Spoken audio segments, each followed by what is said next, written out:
Recientemente una compañía de seguros española ha presentado un informe elaborado con una consultora en el que se llega a una conclusión para mí terrible, y es que después de un siniestro grave, un incendio por ejemplo, pues entonces resulta que el 70% de las empresas que lo sufren no vuelve a abrir.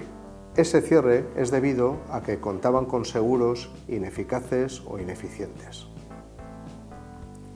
Trasladad eso, por ejemplo, a otros ámbitos de la vida. Imaginad, por ejemplo, que el 70% de las casas que diseña un arquitecto se cayeran, o que el 70% de los airbags fallaran cuando los necesitamos, o que, por ejemplo, el 70% de los pacientes que someten a una operación quirúrgica murieran. Es decir, eso no sería tolerable. O que el 70% de las veces que vamos a un restaurante saliéramos con una salmonelosis. Entonces algo está pasando muy malo en el sector de seguros cuando resulta pues, que el nivel de asesoramiento es tan malo pues, que ocurre eso, que el 70% de las empresas después de un siniestro grave cierran. Ahí existe una necesidad de plantearse seriamente cómo se están haciendo las cosas. Lo primero es identificar correctamente los riesgos. Lo segundo es implementar medidas preventivas para intentar que algunas cosas que son plenamente evitables desde el punto de vista de la gerencia de riesgos sean evitadas.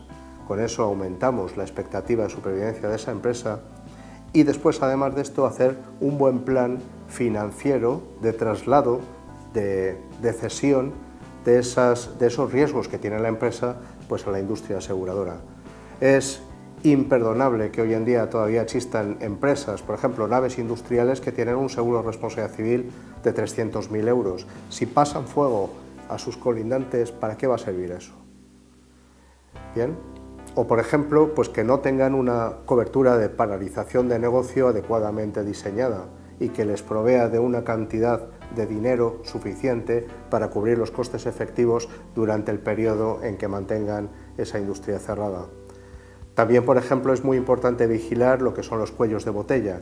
Por ejemplo, si tenemos una máquina que es crítica para el desarrollo de la actividad, estoy pensando, por ejemplo, en una carpintería o, por ejemplo, la embotelladora de una bodega, pues, ¿qué ocurre si esa máquina se avería? ¿Cuál es el periodo de reposición de esa máquina? Por ejemplo, hace un tiempo hablaba con una empresa pues que resulta que fabrica unidades repetidas de determinados componentes.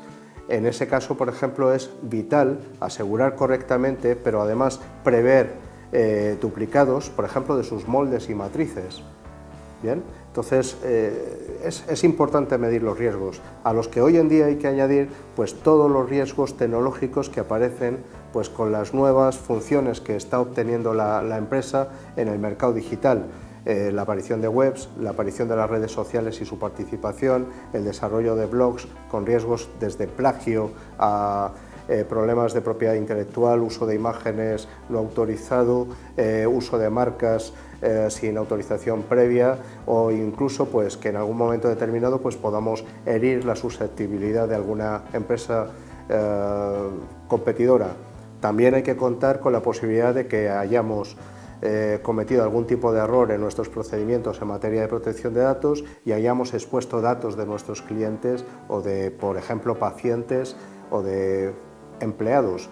También tenemos que contar en qué ocurrirá si somos víctimas de un hackeo, del ataque, por ejemplo, de piratas informáticos que nos rompan esa producción, por ejemplo, que tenemos online, o que simplemente cojan nuestros datos y entonces hagan un mal uso de ellos. Todo esto genera responsabilidades, pero también pérdidas. Recomiendo sinceramente que la empresa haga una valoración muy a fondo pues, de cuáles son sus riesgos y de cómo transferirlos con ciencia y a conciencia.